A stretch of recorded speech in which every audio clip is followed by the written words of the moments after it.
Hello everyone, this is Dr. Amato. I'm a neurologist, and in the next 30 minutes or so, I will be talking to you about the approach to delirium and acute confusional states. So these are our learning objectives. We aim to recognize delirium and disorders of consciousness, particularly in hospital setup, and we aim also to recognize that delirium is associated with adverse outcomes. We also aim to know how to distinguish between delirium, dementia, and encephalopathy. So these terms are used sometimes interchangeably, but we have to know the differences between each of them. And we also aim to identify the risk factors for delirium and the strategies for risk reduction, and finally discuss the management strategies as well as the prognosis. So before we proceed, let us have some definition of terms. When we say delirium, usually it refers to an acute onset of mental status changes associated with a fluctuating course. When we say dementia, usually it refers to a chronic progressive illness affecting the elderly.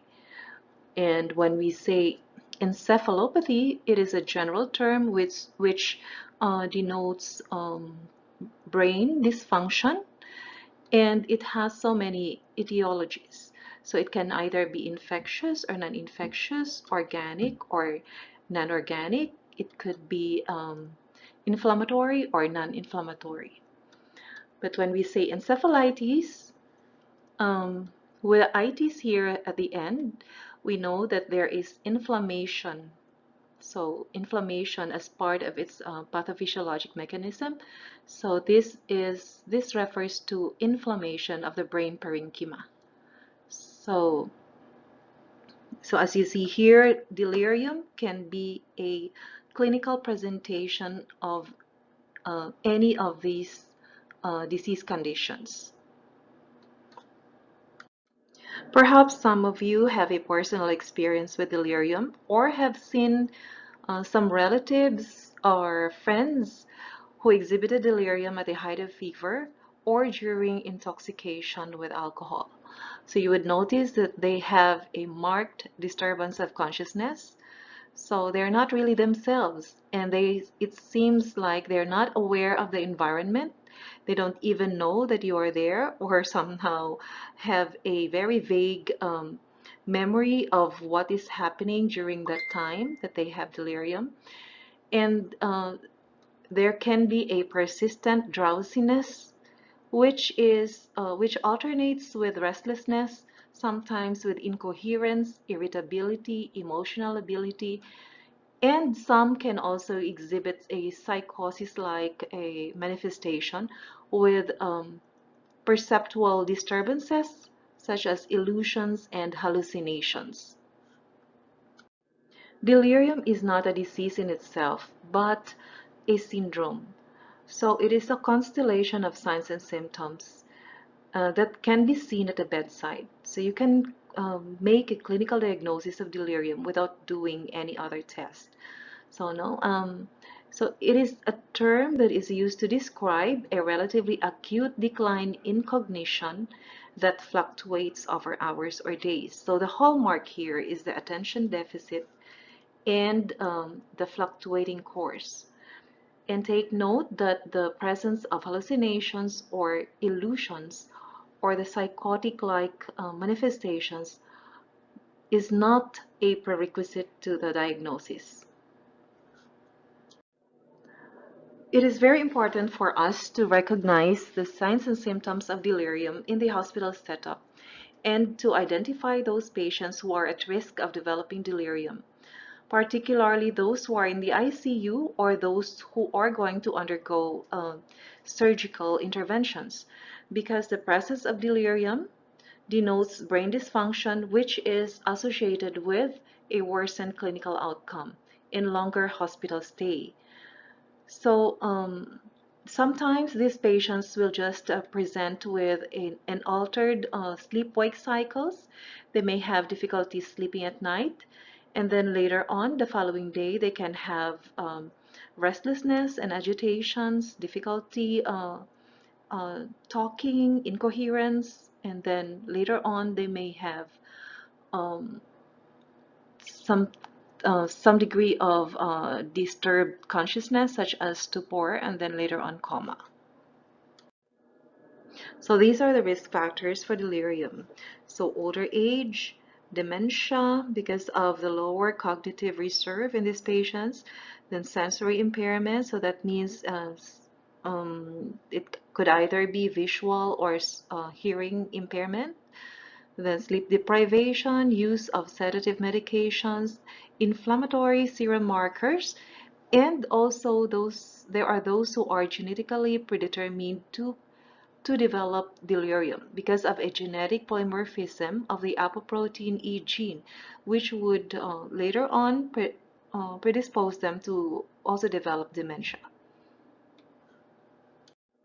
Some studies show that a higher number of medications prescribed to our patients, the higher the risk of developing delirium, and particularly if they are taking some psychoactive medications.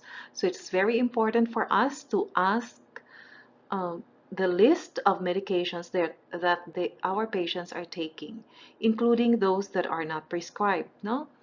So because there are also some over-the-counter medications that contain anticholinergic drugs. And also the presence of restraints as well as IV lines. This can be some form, can cause some form of discomfort to our patients and can predispose to delirium. And the presence of metabolic disorders such as azotemia and hypo or hyperglycemia, as well as hypo or hypernatremia, that may also predispose to um, delirium as well. And a comorbidity of depression, alcoholism, as well as the presence of pain, either acute or chronic pain, may be a risk factor for developing delirium. In order to understand the pathophysiology of delirium, we have to shift a bit and try to understand consciousness, because delirium is defined as a alteration in the level of consciousness that is fluctuating in its course. No? So what is consciousness? When we say consciousness, it is defined as awareness to self and environment. So there are two basic components, that is arousal, which means the ability to wake up, and content. So what is the content? That refers to the complex or the higher cortical function.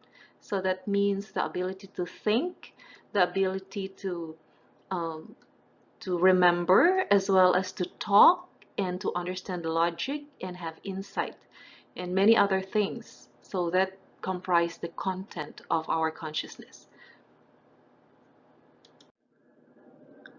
So if you remember your neuroanatomy, probably you remember the term reticular formation, or the ascending reticular activating system, or the ARAS, which is responsible for arousal. No, so it is found in the brainstem, particularly at the level of the upper third of the pons, and extends towards the brainstem, to the midbrain, and towards the diencephalon, and terminates in the thalamus, and it is the thalamus that integrates it to the cortex. So any form of lesion affecting the ARAS may also affect arousal, but not much of the content. And any form of lesion affecting the cortex may affect the content of consciousness. However, there are some lesions that are big enough to cause dysfunction of the ARAS by creating pressure or compression, such as in a form of herniation syndrome, and which can also uh, affect both the content as well as the arousal. So how does coma set in? So you have to understand this and remember this because it's very important. In order for coma to set in, there must be a significant impairment of either the reticular formation or both cerebral hemisphere. So as I've shown you in previous slide, there should be a significant injury affecting the reticular formation in the brainstem or in the encephalon, or it could be a large lesion affecting both cerebral hemispheres. So in the case of systemic illness causing coma, usually there is a diffuse bihemispheric involvement such that there is a disconnection between the aras and the hemispheres. These tables here show the neurologic conditions that may affect the brainstem or the bilateral cerebral hemispheres causing coma. So the neurologic examination of the patient is an important key in distinguishing the cause and anatomic basis of coma. So you have to look for the presence or absence of brainstem signs, and as well as cranial nerve abnormalities such as pupillary light reflex, EOMs, so things like that. There are three broad categories that would explain the mechanisms of impaired consciousness in specific diseases. So let us first tackle the metabolic encephalopathies. Metabolic encephalopathies is the most frequent cause of disordered consciousness in patients having systemic diseases, and it is due to a diffuse or global brain dysfunction from impaired cerebral metabolism. And in this group of patients, usually there are various etiologies that include a hypoxic ischemic encephalopathy, hepatic encephalopathy, drug overdose, bacterial meningitis, post-seizure state, among others. And despite the differences in etiology, these patients' neurologic examination may appear similar. So how does a systemic disease cause metabolic encephalopathies? So there are two presumptive etiologies. First is the impaired substrate delivery to the brain. As we know, there are two major substrates required for a normal brain function, and these are glucose and oxygen.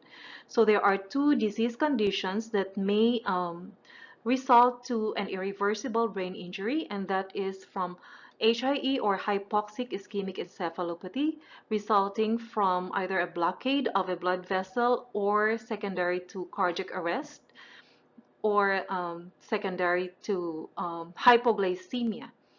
Or although hypoglycemia is typically reversible, but if it is not urgently treated, it may result to an irreversible brain injury.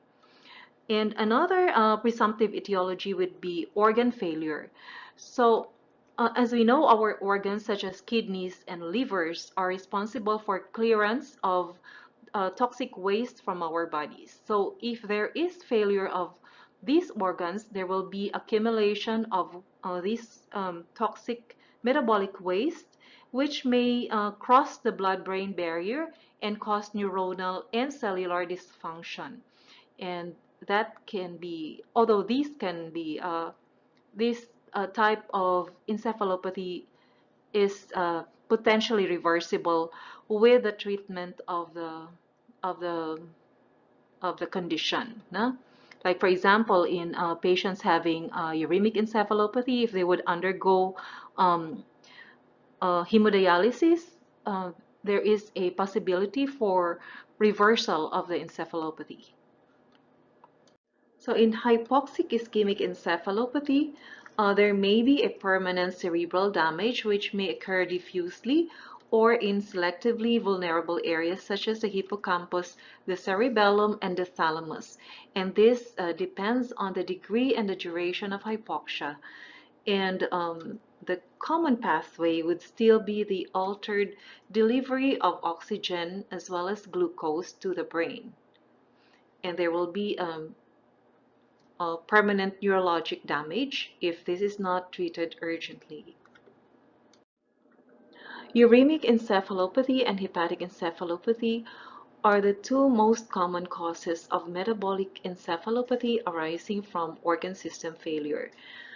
Although there are also other types of encephalopathy secondary to other organ system failure, such as pulmonary failure, usually secondary to CO2 retention, or what we call carbon dioxide narcosis. And there is also what we call pancreatic encephalopathy in those patients having pancreatic failure. In uremic encephalopathy, usually the etiology or the pathophysiology is due to a decreased ability to utilize the ATP by the uremic brain and due to elevated calcium content in the cerebral cortex and the hypothalamus. But actually, there are also other causes aside from these patients having uremic encephalopathy and hepatic encephalopathy would also develop secondary electrolyte abnormalities that would also factor in the setting of metabolic encephalopathy. So you also have to be aware of the many endocrinopathies that may cause metabolic encephalopathy. And the common culprit would be hypothyroidism or hyperthyroidism. And these may induce metabolic encephalopathy through primary mechanisms or through changes in the electrolytes or the cerebral acid-base environment. And in the case of sepsis, as you know, during sepsis, the body is an inflammatory state and may cause a cascade of multi-organ failure. So we do not know which of these is the primary cause of the metabolic encephalopathy during this in this condition. No, it can either be the metabolic encephalopathy in this setting could be either due to sepsis itself, or it could be due to infection in the brain, or it could either be due to multi-organ, the concomitant multi-organ failure. So it is very important to do further testing in order to ascertain which one is causing the brain dysfunction and to determine whether the dysfunction is still reversible or not. So these tables show the summary of the mechanisms of metabolic encephalopathies.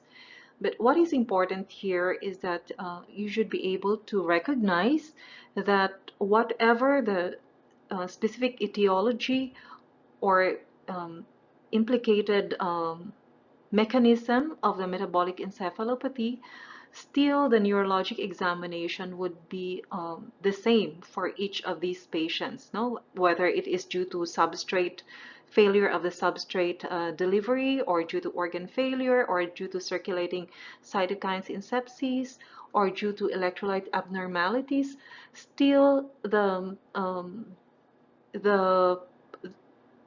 the neurological examination would show a diffuse or global cerebral dysfunction. So that is what you should be able to pick up. So you have to remember that as a rule, in general, metabolic encephalopathies present as a diffuse or global cerebral dysfunction. However, there are exceptions to this rule because it is also well recognized that some severe hypoglycemia may also cause a transient focal weakness, or in some patients having HIE, they may also have some form of anisocoria due to ischemia affecting part of the brainstem. Now let us go to the focal neurologic manifestations of systemic illness. Some systemic disorders may show focal neurologic manifestations. Initially, they may show diffuse encephalopathy, but on closer examination, they may reveal focal neurologic deficits. So there are three known categories: the collagen vascular diseases such as SLE, systemic malignancies such as leukemia, lymphoma, and other blood discrasias, and the diffuse infections such as Lyme disease, or those that are HIV with the development of opportunistic infections associated with HIV. So these are just a few of the examples of systemic disorders with focal neurologic manifestations. So there are also systemic diseases that may present as a primary neurologic disorder. So there are some patients who would be admitted or would go to the emergency room because of a primary neurologic disorder such as stroke.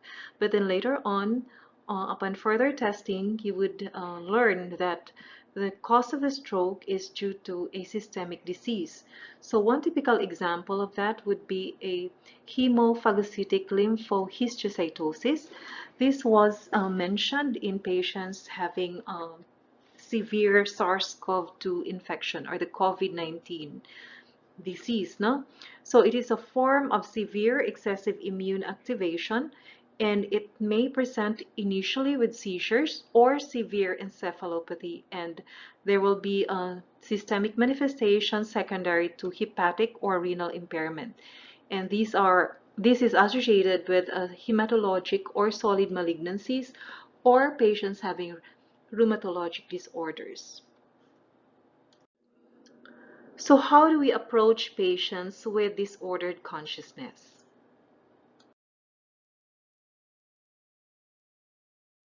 So in patients presenting with delirium or altered level of consciousness, it is very important for us to establish the time course of the disorder.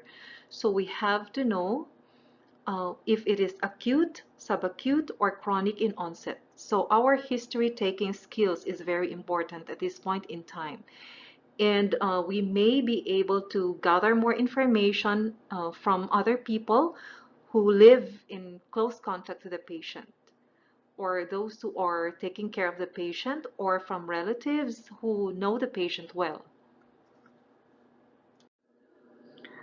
So include also the pre-existing conditions that predispose to confusional states. So you also have to take note patients' comorbidities as well as the list of medications that your patient is taking. So including the OTC medications. In the general physical examination, there are certain clues to the possible etiology of a confusional state in our patient. Like, for instance, in a case of fever, so these are the things that you would consider. So it could either be infectious causes, or it could also be due to exposure to certain medications such as anticholinergic medications or sympathomimetic intoxication or ethanol and sedative drug withdrawal. And in cases of hypothermia, you have to consider the possibility of ethanol or sedative drug intoxication, as well as hepatic encephalopathy, hypoglycemia, hypothyroidism, and sepsis. Then in hypertension, these are the things that you would consider, as well as in tachycardia,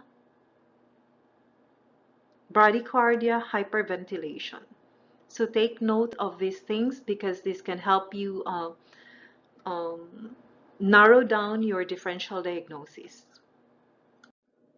So try to go through all of this because again, the presence of these findings may help narrow down your differential diagnosis in a patient having a confusional state. The first step in neurological examination is to establish whether your patient is having a problem with arousal or with content. And if your patient is alert but with impaired consciousness, you can then do further testing of the higher cortical functions. And that is the time that you can do the mental status examination. In a patient having impaired level of consciousness, try to establish the presence or the absence of a focal neurologic deficit. In patients having coma, try to rule out the possibility of a locked-in syndrome. So you check for the brainstem reflexes and check for the presence of pupillary light reflexes, as well as the gag, as well as the other reflexes that may be present in patients having intact brainstem function. In those patients who are alert but with impaired level of consciousness, there are many diagnostic tools that can be used in order to assess the higher cortical functions.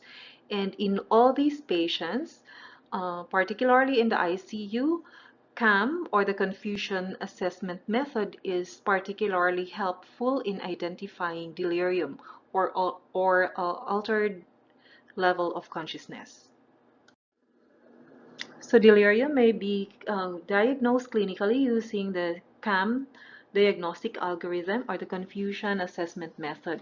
So using this algorithm, there are two features that are required for the diagnosis, and that is the acute onset and fluctuating course, as well as inattention, and plus either disorganized thinking or the altered level of consciousness. Take note that the MMSE as well as the clock drawing test are not specifically designed for delirium, so they cannot distinguish delirium from that of dementia. But it is still being done in patients who can do it, um, because it is important for us to establish the baseline function of our patient. It may be difficult to distinguish delirium from that of dementia, but we have to take note of the following. No? So, as to the onset, delirium is rapid, whereas dementia is insidious or chronic. Although sometimes it's difficult to establish this, especially if your patient is living alone or doesn't have a reliable source of information. And when you test these patients, usually you would notice that the primary defect is that of attention in patients having delirium. Whereas in dementia, attention is normal, but the primary defect is in short-term memory. Visual hallucination is common in delirium, but not so common in patients having dementia, unless it is the form of DLB or the dementia with Lewy bodies. And the course usually fluctuates throughout the day, but in dementia, usually it does not fluctuate. And these patients having delirium may have difficulty doing the MMSE or the clock drawing test. But in patients having dementia, they can still do the MMSE, although they may not be able to do well, particularly the clock drawing test. So remember that there is no single algorithm that will fit all patients having delirium because of the various possible etiologies, no, of delirium.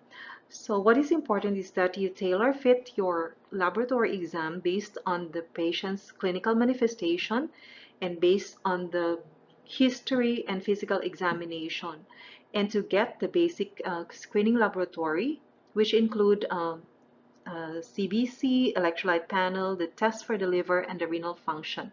And then if you get an abnormal result, try to ask yourself if this abnormal result explains the patient's clinical manifestation. In all patients coming in for coma or decreased level of sensorium, a neuroimaging test must be done. So there are advantages of doing cranial CT scan over an MRI. A cranial CT scan is easier to do, and particularly if your patient is restless, it can be done faster than an MRI and doesn't require much sedation. And it can identify structural lesions that may require urgent attention, such as large masses as well as hemorrhages that may need a surgical intervention.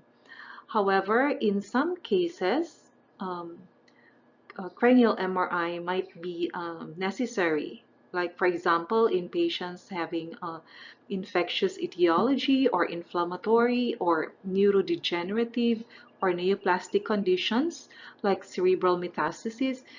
a, the diagnostic test of choice is still the MRI. Currently, the indication for doing lumbar puncture is limited to identifying a possible CNS infection like meningitis or encephalitis. And it is also important in patients having a negative workup. But in any patients having coma or decreased level of sensorium, a, a neuroimaging test must be done prior to doing lumbar puncture in order to avoid the possibility of transtentorial herniation. There are many medications associated with delirium, especially in the elderly, and this slide shows only a few of them. And you have to be aware of them because your elderly patient coming in for restlessness may be taking one or two of these medications. There are many drugs or medications that may cause confusional states, and particularly in the elderly, if they are taking a lot of medications, you have to be aware of the possibility of drug-to-drug interaction. And also, as I've mentioned a while ago, that the number of medications given to these patients can be, the greater the number, the greater the risk of developing an acute confusional state. So you have to do a good review of the medications given to patients, no? So particularly prescribed or over-the-counter or recreational drugs.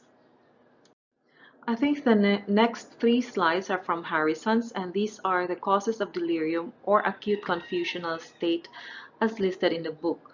So aside from drugs, there are also endocrine or metabolic disorders or electrolyte disorders or nutritional disorders that may cause delirium or acute confusional state. Then organ system failure, as mentioned a while ago, then encephalitis or meningitis or sepsis.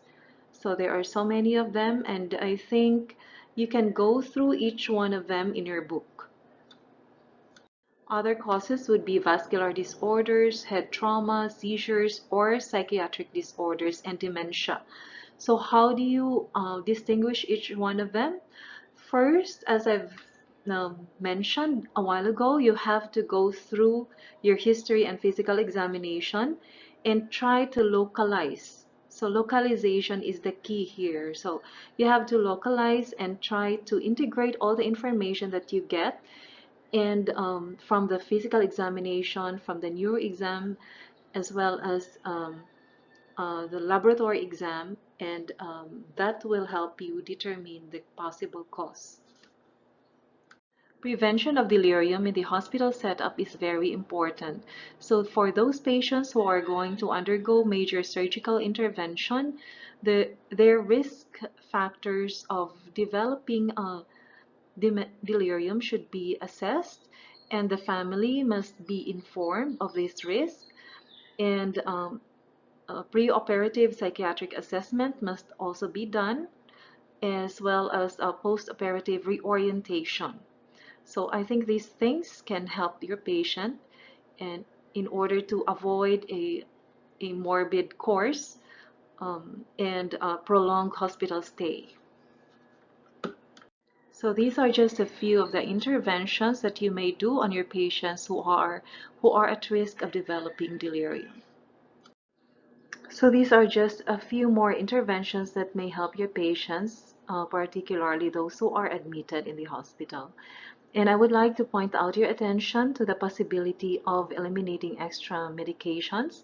I remember I have this patient who was delirious, and upon review of the medication, there was tramadol on board because he was post-op. And upon elimination of tramadol, there was a dramatic improvement in the patient's status or condition. Management of delirium must address the underlying inciting factor. So do not be reactive. Do not just give benzodiazepine or antipsychotic medications. And take note that benzodiazepine may worsen the confusion in these patients, and should only be limited to patients who are having delirium due to alcohol or due to benzodiazepine withdrawal. The drug of choice in this patient is still the antipsychotic medication, particularly the atypical antipsychotics. So the neuroleptics or the antipsychotic medications such as haloperidol, risperidone, or olanzapine, and many others are considered the agents of choice in most cases of delirium. Although these agents should be given at a very short period of time, particularly during the time when agitation interferes with the delivery of care and intake of other medications. So still, prevention is the key. So it is better to prevent delirium than to treat it. So screen your patients well and know their risk of delirium and try to prevent it as much as possible. So in summary, delirium is common in the hospital setting and particularly in the older age group. And it is associated with poor outcome if missed or misdiagnosed. So it is very important for us to do risk assessment in order to prevent delirium, because prevention is still the best approach rather than treatment. And remember that delirium is associated with longer hospital stays and more morbid conditions. And management involves treating the underlying cause, minimizing medications, and provide supportive care and avoidance of restraints whenever possible. Neurologic localization may help in narrowing down the diagnosis and best determine the prognosis in these patients.